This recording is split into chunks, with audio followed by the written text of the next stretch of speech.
We are going to begin our service now, and we're going to tear the ribbon.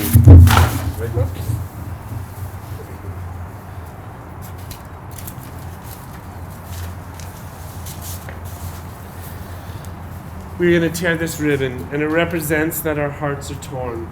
It represents that this day is a day that hurts the heart. There's so much to be grateful for, and we will share those memories to be sure. I'll ask you to repeat after me. Baruch atah Adonai Eloheinu Melech haolam Dayan ha'emet. Blessed are you, the Eternal One, who is the true judge. You may tear it from the bottom. You can help us.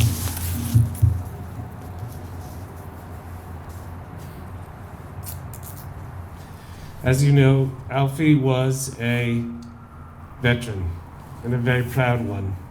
And so it's our honor to welcome our military to offer these honors in memory of Alfy. Ladies and gentlemen, my fellow soldier and I are here today to render final military honors to our fallen comrade. Today's honors consist of the planting of taps, followed by the folding and presentation of the flag. During the planting of taps, former and current military members may render the proper hand salute. While others, please place your right hand over your heart. At the conclusion of the planting of taps, please be seated for the folding and presentation of the flag. At this time, please rise for the planting of taps.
At this time, please be seated for the folding and presentation of the flag.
On behalf of the President of the United States Army, and a grateful nation, please accept this flag as something the most honorable and faithful service.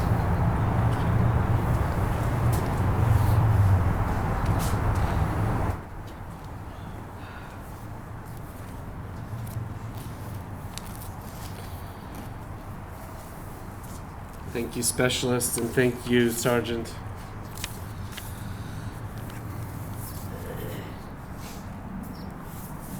Death has taken our beloved Alfy.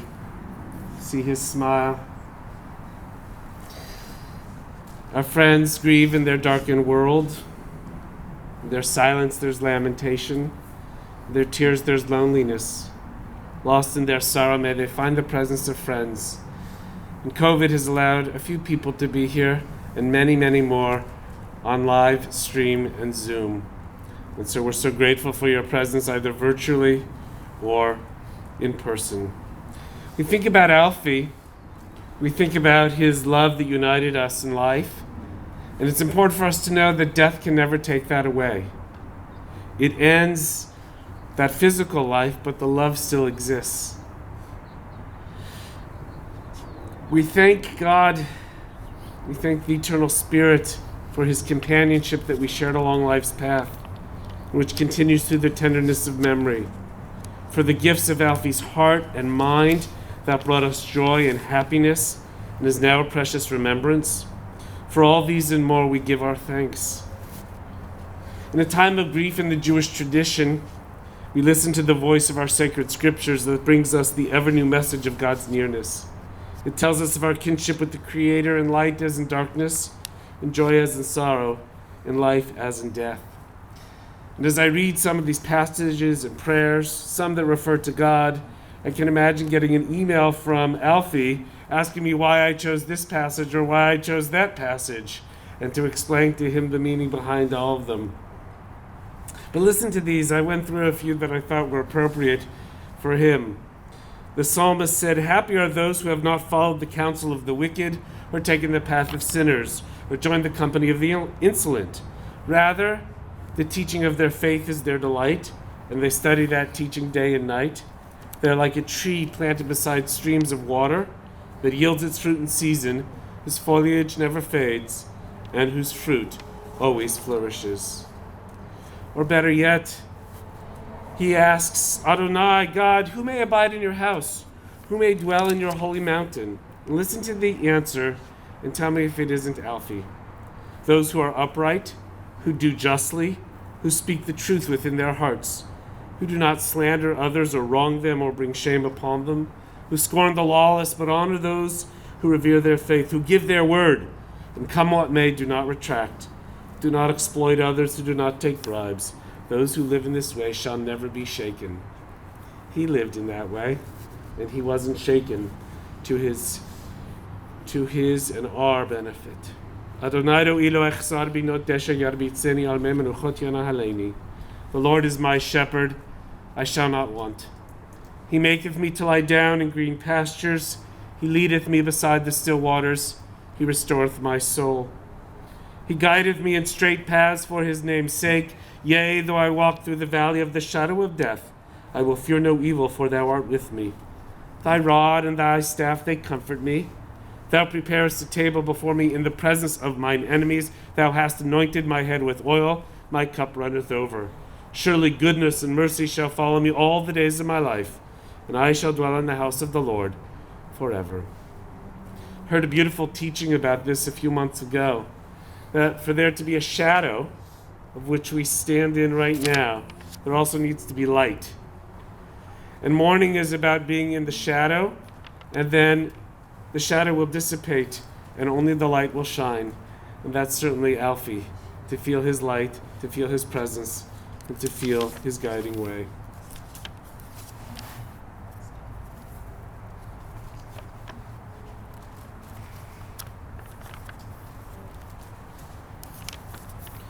Somebody lives a long life, 9 decades plus. We give thanks. While it's hard and challenging to be sure, we also have to be grateful for the years we were given.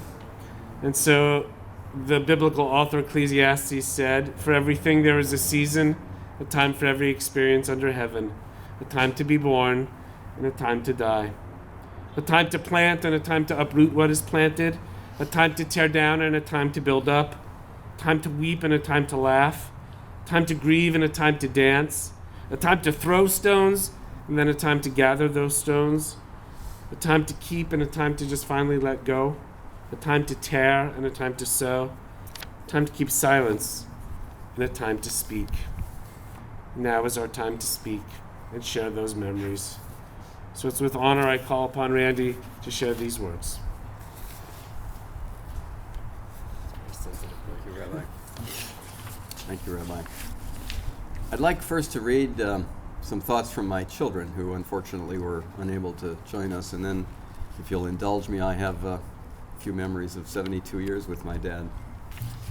Here's from Joel. When someone is around for as long as my Zadie, it's hard to fathom not being there anymore. Yesterday it really hit me as I started to think about him. Some of my earliest memories are of visiting Bubby and Zadie in Southern California. I don't know how old I was, but I remember being very fond of both of them and excited to see everyone at Ruthie Lane. I remember being confused as to why Bubby's face was so smooth and Zadie's was not. I remember my mom telling me that didn't mean he didn't like me. I also remember visiting once, and when I arrived, they had this giant cabinet-sized record player playing on West Side Story. I imagine it was the first time I ever heard it. My parents explained what the piece was as if I should have known. From then on, I always associated Zadie with music from the big band era. That was the music of his generation, even if he wasn't fond of other music. As the years progressed, my fondest memories also included the large family gatherings, often in Southern California, but also in the Bay Area, and a couple of times in Minnesota where Zadie grew up. I'm so fortunate to have been surrounded by all his family these years. Bubby, my dad, Randy, and our family, Murray, Carrie, and Tracy, all brought so much to the table. After Bubby passed during my freshman year of college, I was fortunate to get to know Sandy, as well as Zadie, and Zadie was lucky to have her. I love you all so much, and I'm sad that I can't be with you today. In the last year, many of us got to see each other during our weekly online Zoom meetings. Even though his hearing was not great, Zadie made an effort to show up for all of them. In fact, just this last week, the last time I saw him, he seemed particularly lucid, and his hearing seemed to be working just well. He got to see and hear all of us one last time. I'll never forget you, Zadie. Rest in peace. From Lauren, I remember when Zadie met my husband for the first time, Colin. He and Sandy hosted a large gathering at their house for Thanksgiving. The first thing he said to Colin when they met was, "Well, I never thought you was going to meet anyone." Ha! Well, I suppose at 31 I did get a bit of a late start. By that time, Zadie had already had 4 kids. Zadie always reminded me that the time I have with young children running around are my golden years. Surely a reflection of the love and affection he held so close for family he got to watch grow and flourish. Most recently, I visited Zadie and Sandy about a year ago with one of his several granddaughters in tow, Lauren's daughter Brooke, who at the time was just learning to walk. I remember we played with bubbles, laughed at Brooke and Shayna competing for couch space, and I remember Zadie moving chairs and furniture around to accommodate everyone else. Now, if you'll indulge me, I have just a few more thoughts myself about the 72 years I shared with my father. My first memory was my father holding and rocking me in his arms, singing an Irish lullaby. I couldn't have been more than about 2. My next memory, perhaps around the same time, was when he placed me in my crib, freshly changed, but a little too early to catch the next deposit.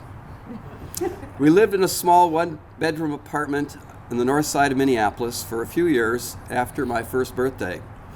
The living room doubled as a bedroom for my parents, with a Murphy bed lifted to make room for our guests. I remember jumping into bed with my parents in the morning and then being examined along with my newborn sister, Wendy, by our family general practitioner.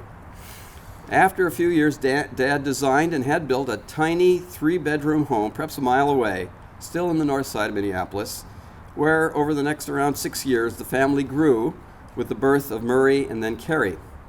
I remember the mystery of Murray's bris, with all the adults dressed up and crowded around a bassinet where he lay naked. As the procedure was about to begin, Murray expressed his disapproval with a fountain of urine, much to the delight of the assembled guests. Our life revolved around family, especially the Kopmans, my mom's sister, and her husband Marshall, and children Michael, Jody, Robin, and friends in the enclave of what was a predominantly Jewish neighborhood. We were particularly close to Mom's parents and enjoyed Friday Sabbath dinners, synagogue on Saturday, and especially family vacation trips for fishing in northern Minnesota. My parents knew nothing other than Minnesota, but Dad hated the winters. And in late 1959, he answered an ad for a job in an engineering firm in Burbank and returned with an offer that he could not resist. Although Mom was traumatized by the separation from her dear parents, we departed in the dead of that winter on our exciting journey to Southern California. The trip was treacherous, and at one point Dad did a 360-degree spin on an icy highway, but kept going in order to make it to California on time.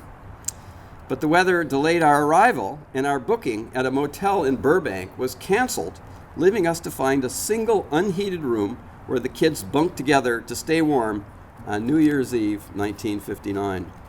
Thus began our California adventure 60 years ago.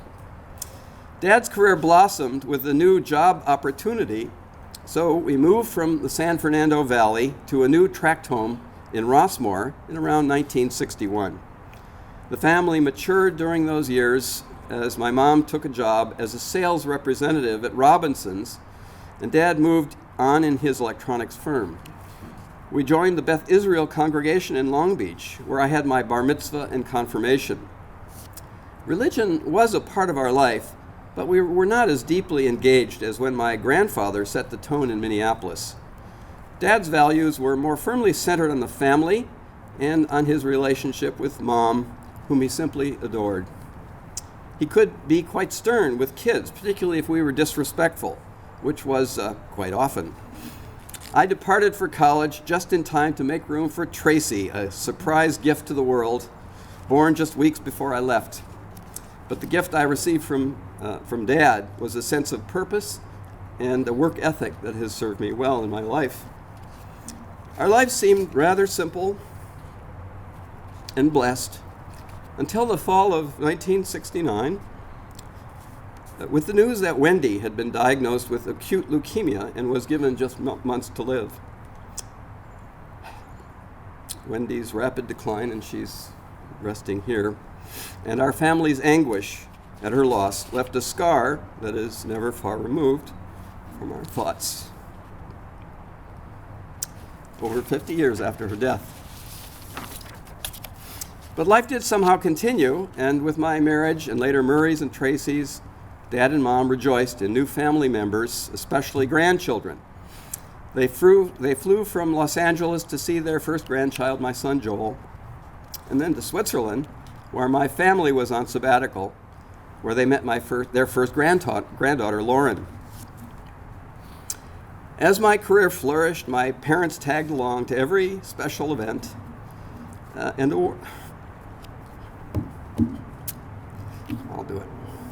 an award ceremony, and they fully expected to include a trip to Stockholm at the end of the rainbow.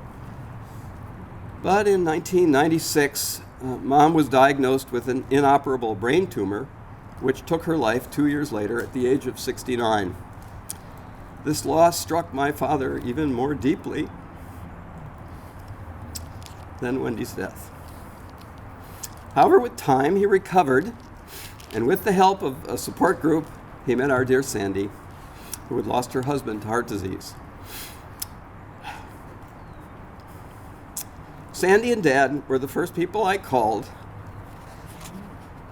on that fateful early morning in October 7 years ago, Among the many thrills of our memorable trip to Stockholm, I'll never forget having Dad rise to receive my appreciation in front of the 1,000 people who attended my Nobel lecture.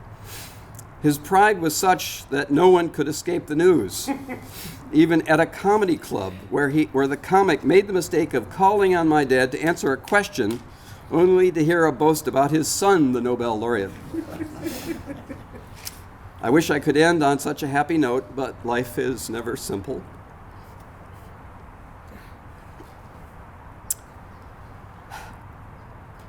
And my wife, Nancy, who enjoyed 44 years with the family, left us 3.5 years ago, succumbing to Parkinson's disease.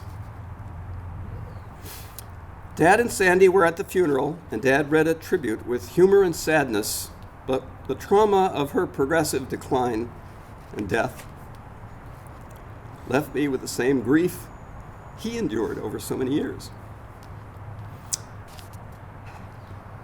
I took strength from his example, and I too have found love again with my new partner, Sabiha.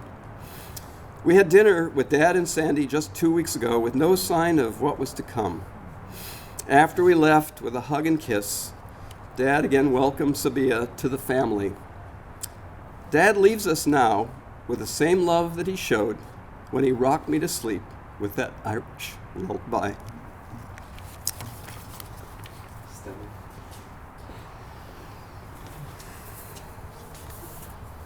Randy, you honor your father in your deeds and in your words. Call upon Murray now to share his reflections. Randy took his mask on. Very nice words, Rabbi, and my brother.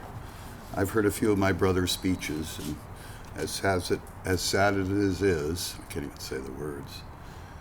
I'm very proud, and that was from Dad, as Randy said. So I cry a lot, so if I cry, it's healthy. We know that, right? The tears that we cry or that we used to cry are different from the tears that blow in our eyes. And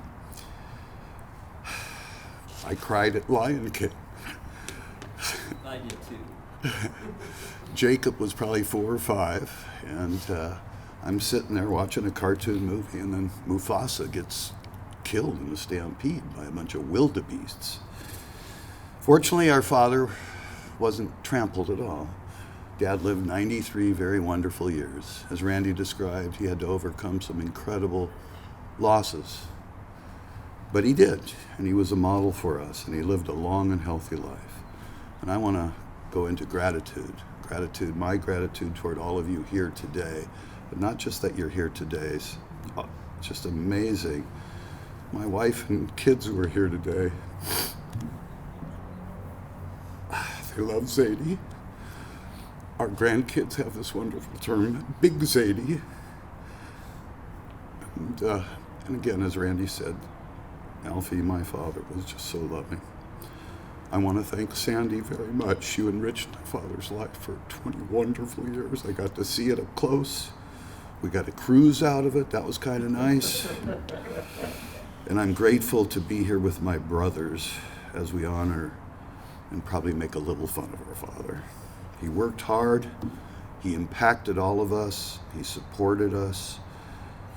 And he had a great sense of humor, as sad as it has been, as sad as it was.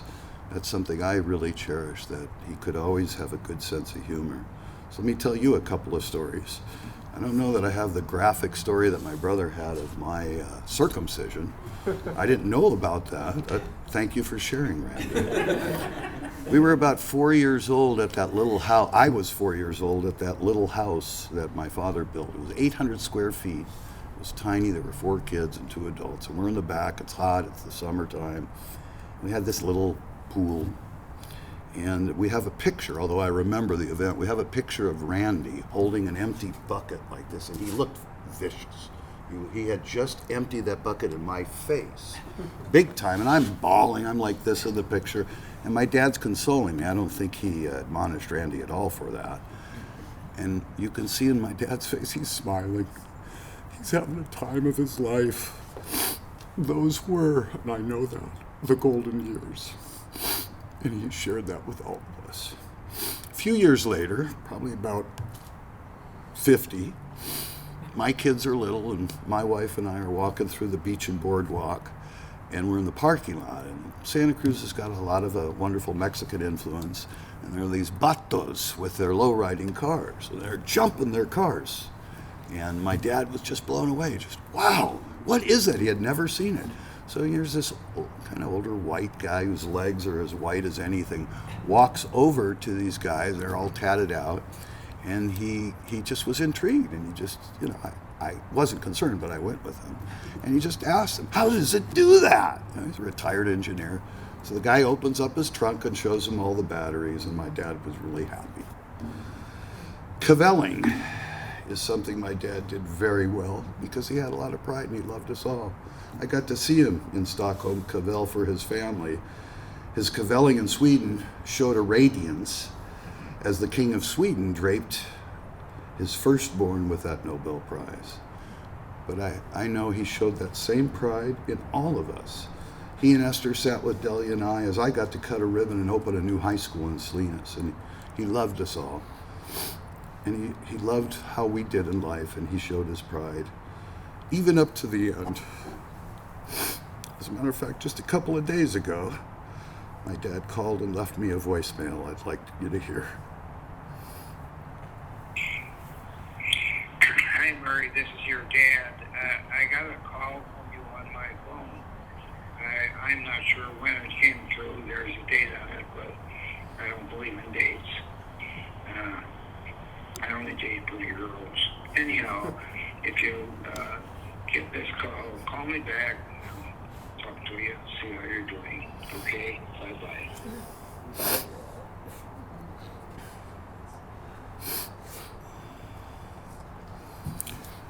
Anyway, so Dad, I hope you're dancing with Mom and Wendy. We love you, and thanks for everything. Thank you so much, Murray.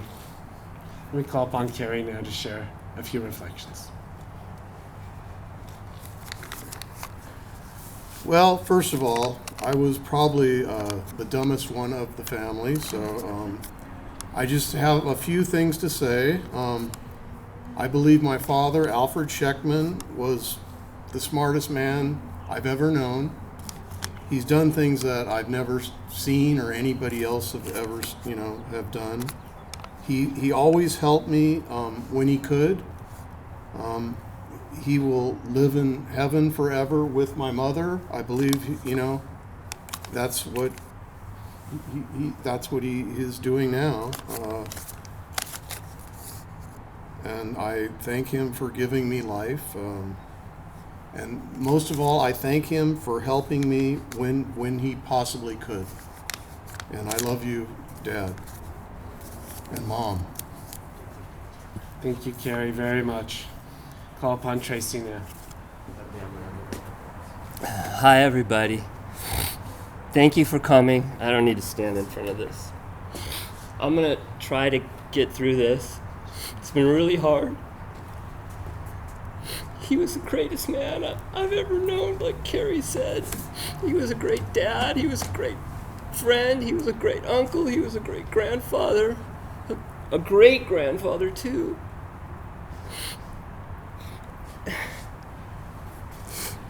I didn't have the same experiences that my brothers had because I came a decade later. And from what I'm hearing, I'm actually glad because I hear Dad with me was calm, and I guess they got to experience 4 kids and they got through it, and then when I came along, life was just different for them. Dad did a lot of stuff with me.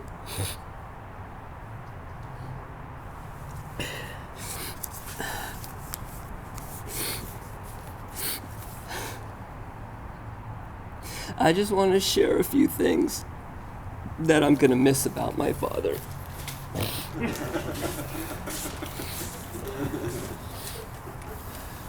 My dad.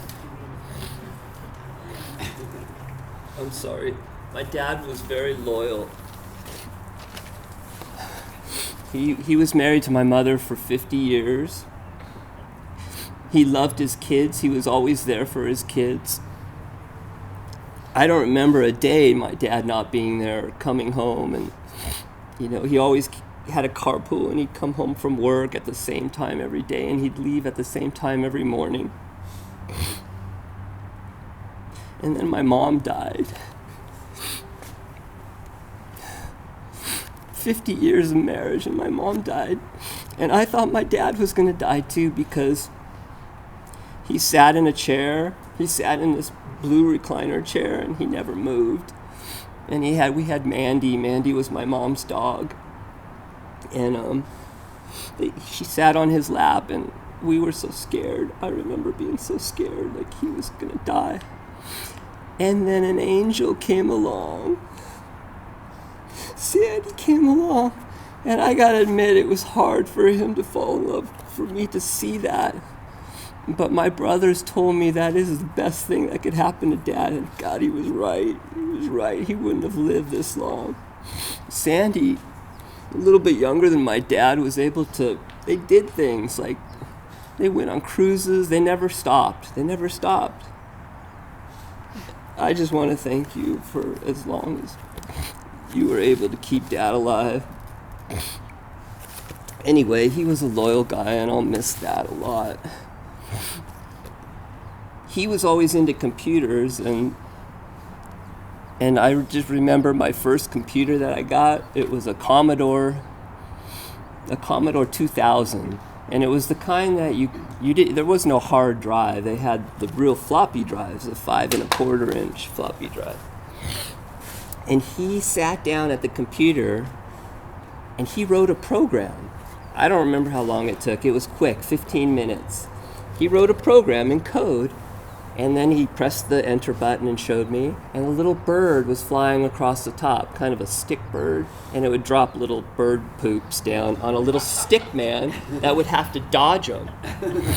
That was my first experience with computers.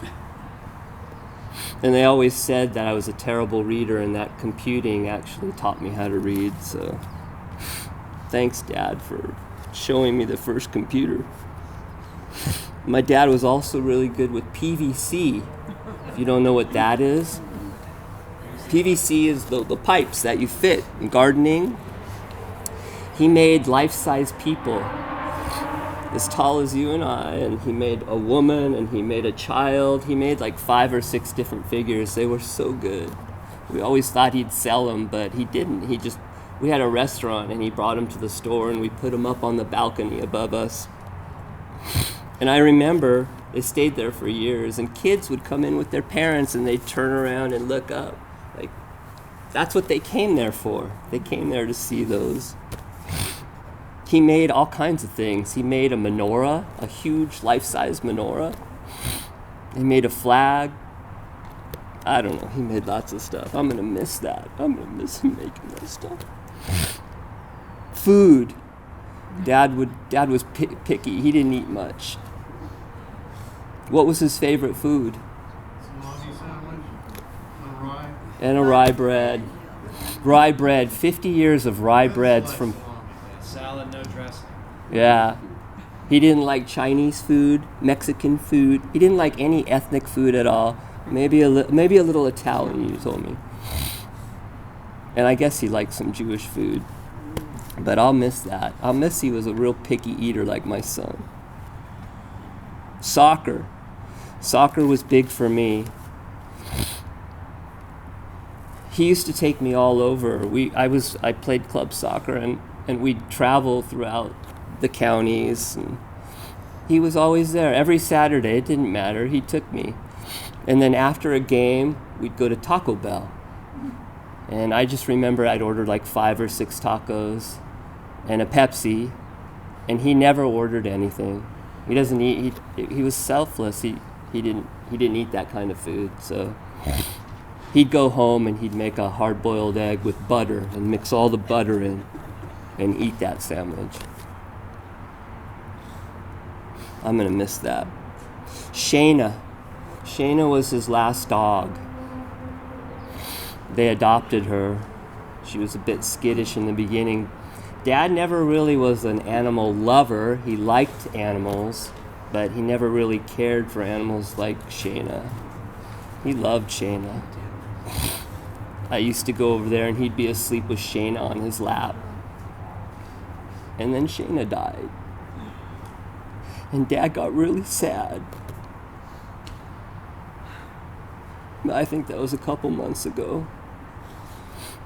But she was a good dog, and I'm gonna miss her too. In the day, we didn't have all the screens we have in front of us now, and Randy mentioned we used to have in Rossmore this huge cabinet, dark mahogany, really 70s looking, and you'd open it and have an old phonograph player in there and a space for records. And so for entertainment, Dad, when people would come over, or even just for ourselves, he'd pull out this record called You Don't Have to Be Jewish. And we all knew all the words. They were just skits, like 20, 30 different skits. And I'll never forget that. I brought a sample, just if anybody hasn't heard this before. It's from 1965, the album, so it was even before I was born.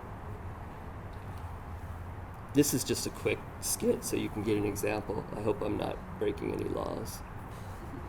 Sweetheart, your honey bunch is home. Where are you? I'm hiding.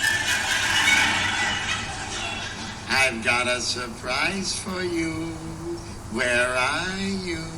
I'm hiding. I bought you those gold earrings you wanted. Where are you? I'm hiding in different closets.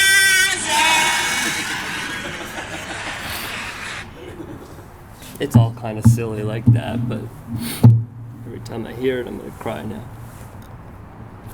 I'm going to miss that. I just have a few more things.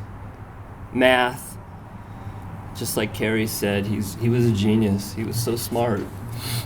Even up until his 90s, he was helping me with math. But it was different because now I'm at work and I'm working on Excel and I'm creating formulas, and some of those I just couldn't figure out. But I'd call Dad and I'd ask him, how do you do this? And then I could work out the formula from there. I'm gonna miss his help. He was so supportive. Bantering. Dad was the greatest banterer ever. Ever. He used to banter with my wife. When I was little, I hated it. He used to banter with the waitresses. And that's what I did. I'd put my head on the table. I'd put my head down on the table and just hope that it would stop. But he did it for years and years, and I grew up to like it and learn how to banter from that. So I'm gonna miss that too. I guess the last thing I want to show you or read to you is Dad in his later years wrote poems. Lots of them. I have 60 of them here. I'm going to read them all.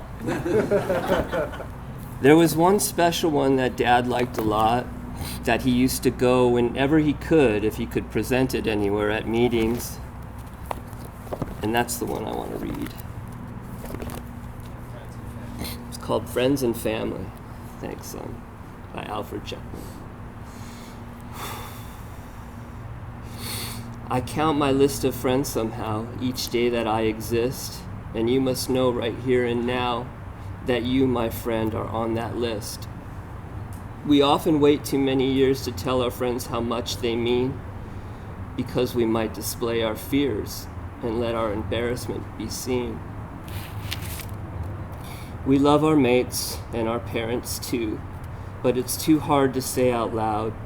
We love our friends, both old and new, even when there is no crowd. I've come to realize at last that now I know what love can do.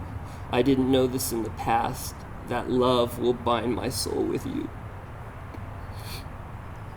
Some friends I see all the time, some friends it's almost never, but time and space do not define that true friendship lasts forever. So if I call or talk or write and never mention this to you, you have to know both day and night. My love is absolutely true. I love you, Dad.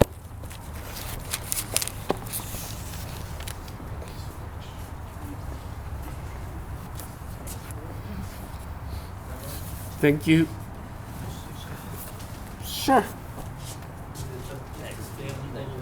Sure. Come. Can I say something? Sure, Yeah, Peter, sure. speak up. Peter. I would like to put on my prayer shawl, talit in Hebrew and talis in Yiddish.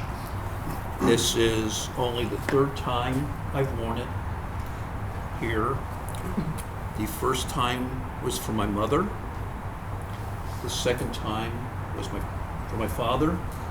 And the third time is today for Mr. Schekman. If you drew a straight line from where we are here to my mom and dad, you would come to Wendy. Straight line between here and my parents, you come to Wendy, and anyone that was there that November 1969 will never forget that. Just never forget that day. Okay, a couple things I want to say to Mr. Schekman. Okay. Number one, I want to thank Mr. Schekman for allowing him to be Randy's friend. And this is true.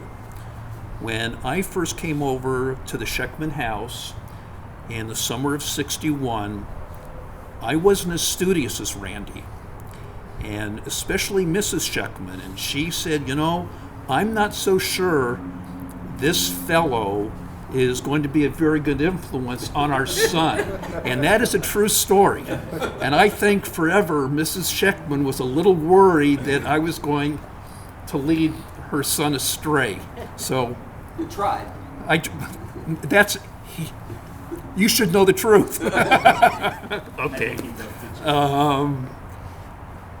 That's number one.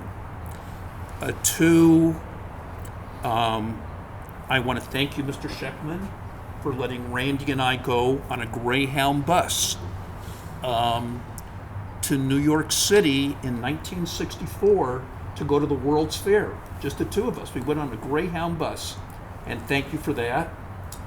Thank you, three, for allowing Randy and I to go to UCLA, because our parents, all four of them, wanted us to go to the local school, and Randy was the leader, and he said, I'm not going to go to the local school, we want to go to UCLA. And Mr. Schekman finally relented, and we went to UCLA. That's true. I do owe Mr. Schekman an apology. And this is the first time I am expressing that apology. On Halloween 1965, I threw an egg. This is a true story. On Halloween 1965, I threw a raw egg at your house, and it hit the wall, and it went over the front of the house, and it went on the house, on the window, and on the screen. And it was a mess to clean up.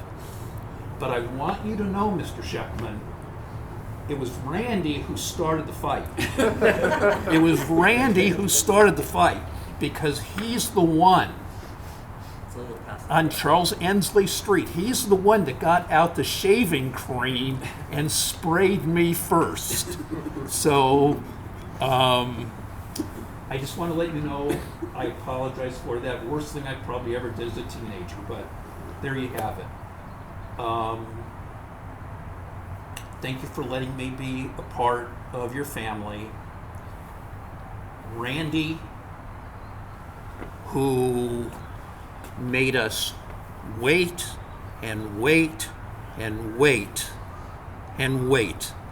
But finally, he did win the California Science Fair in 1963 and 1964. He made us wait. Wait, I'm gonna do one. I'm on a roll. I'm on a roll here. Murray. If you look up chick magnet, it says Murray Schekman.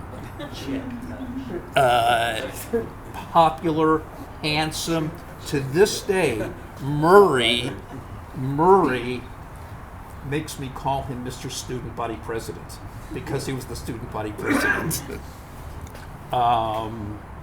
Carrie, I don't know of too many people, and I'm probably revealing a secret I should not reveal, but I know about the special relationship you had with Mr. Eisner when you were working at Walt Disney. So that's just between, okay? Keep that quiet. Thank you so much. And one last thing, Tracy, I made the best sandwiches in Westwood ever. From one generation to the next. Thank you, and thank you for allowing me, Mr. Schekman, to be a part of your family. Amen. Thank you so much. Thank you. Thank you. Thank you. Austin is Sandy's grandson. And Alfy. And Alfy's, of course. Thank you.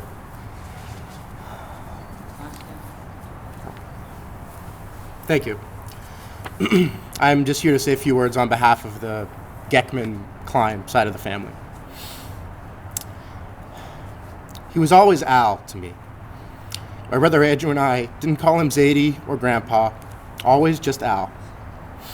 But deep down, both of us knew that he was our grandpa, blood related or not. I remember the yearly trips I would take with my mom to Tustin in the summer. Every day we were at the house, Andrew and I would go out with Al, morning and night, to put up and take down the American flag and recite the Pledge of Allegiance. Of course, after fighting over whose turn it was to actually put up the flag and take down the flag. I remember that Andrew and I were amazed when Al would turn on sprinklers in the middle of the day and allow us to run around through them in our swimsuits. We were equally amazed when Al would show us the magic of his motion-sensing lights on the front porch. I remember spending hours and hours on a puzzle with Al, and the happiness of finally completing the puzzle, gluing it together, and the honor of hanging it up in the garage. I remember going on an Alaskan cruise with Al, the joy he had for being able to show us another part of this beautiful country. As I got older, I remember having in-depth conversations with Al about my research or what my future career plans were. He was always eager to hear what was going on in my life and the potential I had for greater achievements. I'm glad he had the chance to see me graduate from college, even if it involved an extended stay at Tucson. I am sad he won't be able to see my brother graduate in a couple of months, but I know that Al will be there in spirit. The last time I saw Al in person was a few months ago when I drove down to Tustin for a weekend. I had the opportunity to sit and talk with him for a long time, and I heard stories about his time in the military that I never heard before. I'm so grateful I was able to see him then and hear just a sliver of the lifetime of experiences Al had to talk about. Al was one of the smartest people I knew. He knew how to fix nearly anything you put in front of him. His love of country was everlasting. His love of family was everlasting. And his love for Nana is everlasting. Thank you to everyone who was here with us physically, virtually, and spiritually. I love you, Al, and we'll all miss you very much. That was beautiful. Thank you, everybody.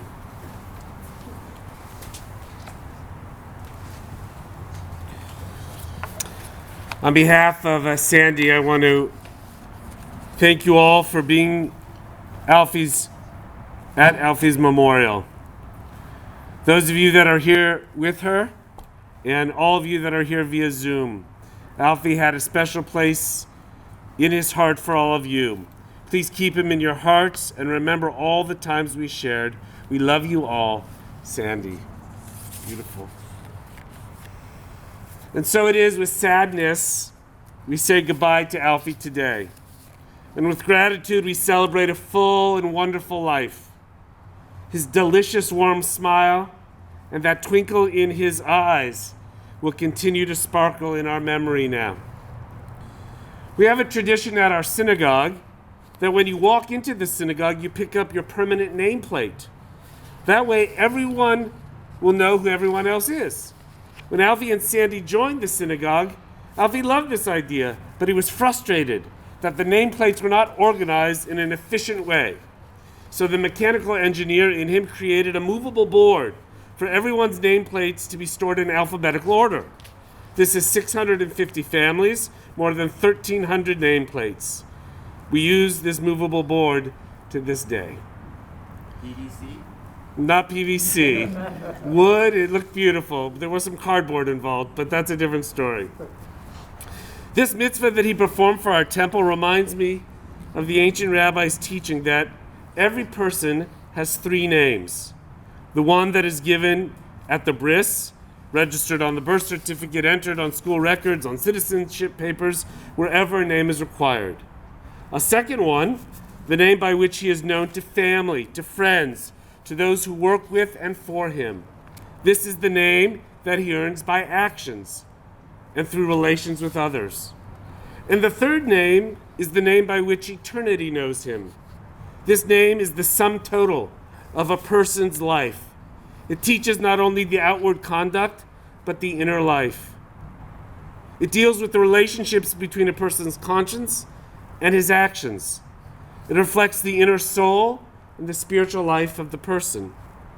The beauty of Alfy's life is all three of his names, by his birth, by his actions, and his inner life, were so wonderfully consistent, defined by kindness, softness, generosity of spirit, and what we call in Yiddish a good neshama, a good soul. A little less than a century ago, Alfy was given life by his parents in St. Paul. He is the last of his siblings to die, and so this death closes a family chapter of that generation. But he has bequeathed to us a legacy that will live on for many generations to come, as we've so beautifully heard. He was studious and so very bright as a youngster, and those qualities lasted the entirety of his life. He had a great sense of humor, too.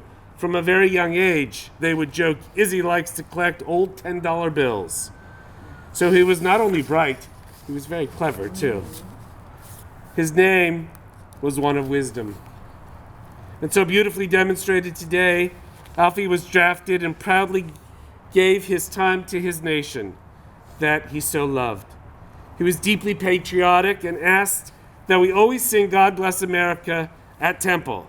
I said, well, God Bless America doesn't really fit into Hanukkah, Alfy, but we can sing it maybe. Thankfully, World War II ended just as he was called up, but he served with distinction nonetheless. His name was one of devoted citizenship. Graduating University of Minnesota with a degree in mechanical engineering, Alfy went to work at General Mills for almost a decade. There he distinguished himself as a very hard worker, a man of ideas and a leader. From aerospace to the early days of computers, Alfy was on the cutting edge. A strong work ethic was a proud part of his name. But his favorite names were husband and father. Falling in love with Esther and together for more than a half century, they were true partners. They navigated life together, the ups and downs, the cross-country move. Although it took Esther a little longer to like California than Alfy, theirs was a love that resulted in a wonderful family.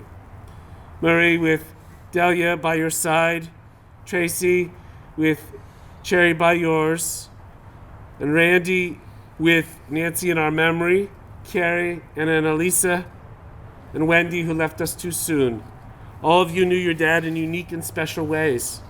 He adored you and often without hesitation spoke of you with fondness and pride.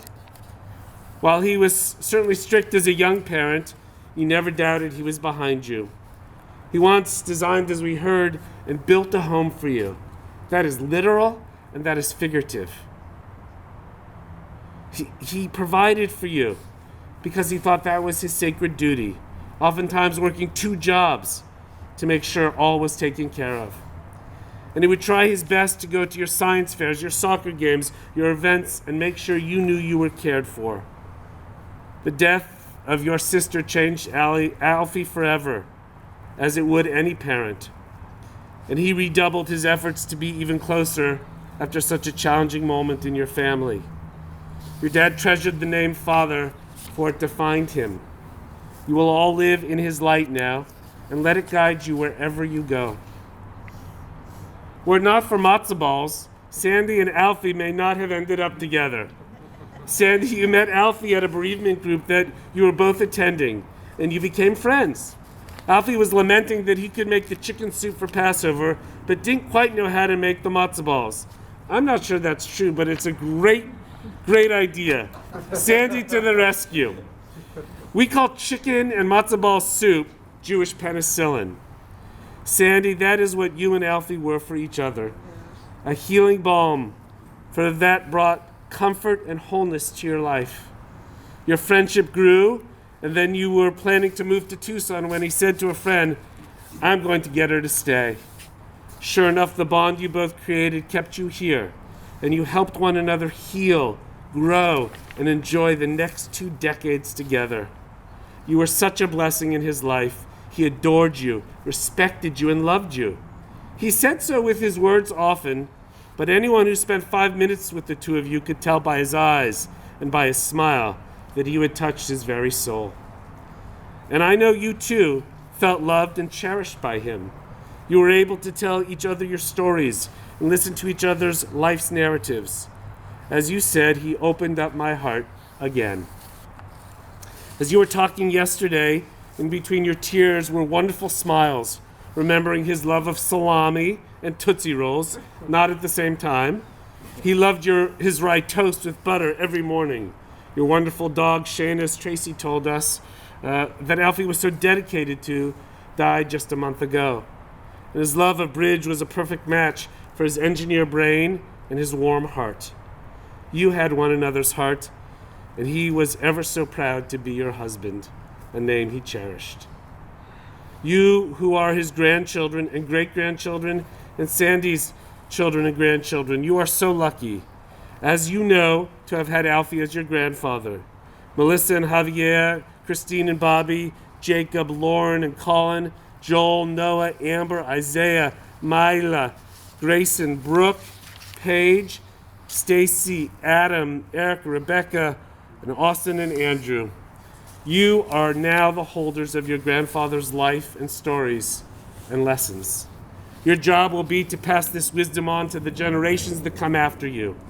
For those of you raising children right now, you know, as we've heard 3 times today, that raising children are the golden years.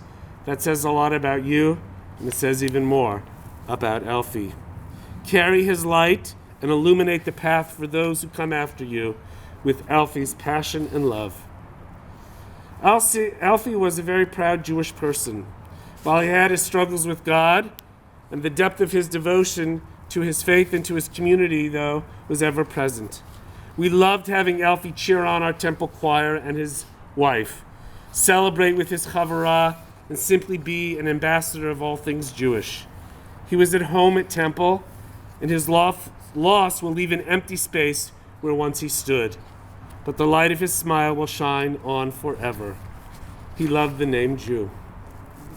I will conclude with the words of the poet Zelda, who wrote, "Each of us has a name. Each of us has a name given by God and given by our parents. Each of us has a name given by our stature and our smile, and given by what we wear. Each of us has a name given by the mountains and given by our walls. Each of us has a name given by the stars and given by our neighbors. Each of us has a name given by our sins and given by our longing. Each of us has a name given by our enemies and given by our love. Each of us has a name given by our celebrations and given by our work. Each of us has a name given by the seasons and given by our blindness. Each of us has a name given by the sea and given by our death. Alfy's name will be remembered for a blessing always. May he rest in peace. And let us say, Amen. Take a few moments now in silent meditation to write the eulogies of our own hearts.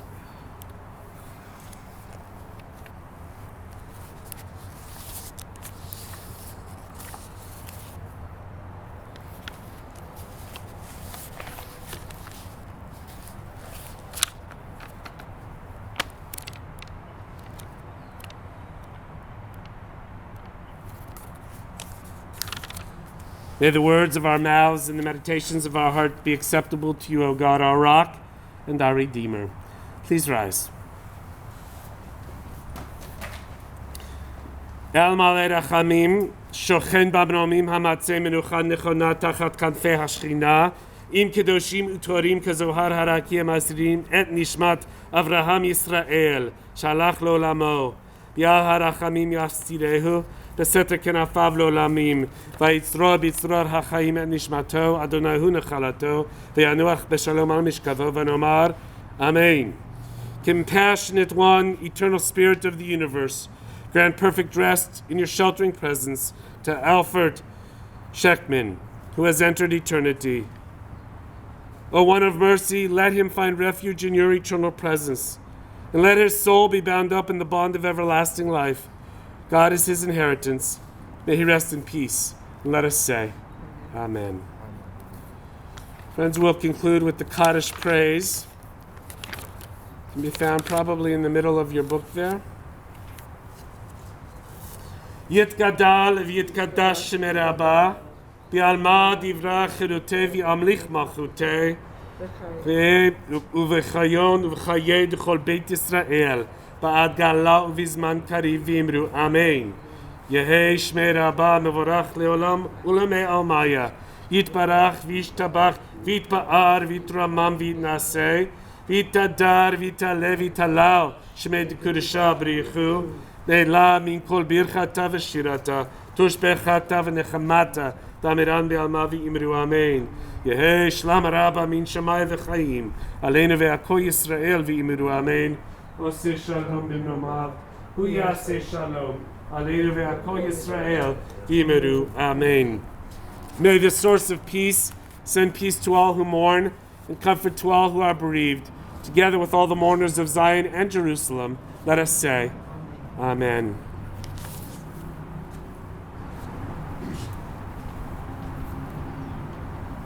So at this time, ladies and gentlemen, before we place your beloved Alfred into his final resting place, we're going to allow family and anybody else who wishes to partake in the final mitzvah of placing earth over Alfred's casket today. Traditionally, we do this at the end of the burial with the dirt of the land, but since this is a wall space, we have additional soil here for you to place over the casket. You can either use your hands if you would like to, or we do have a bowl that you're also welcome to use to place a little bit of earth over his casket. So, beginning with Sandra.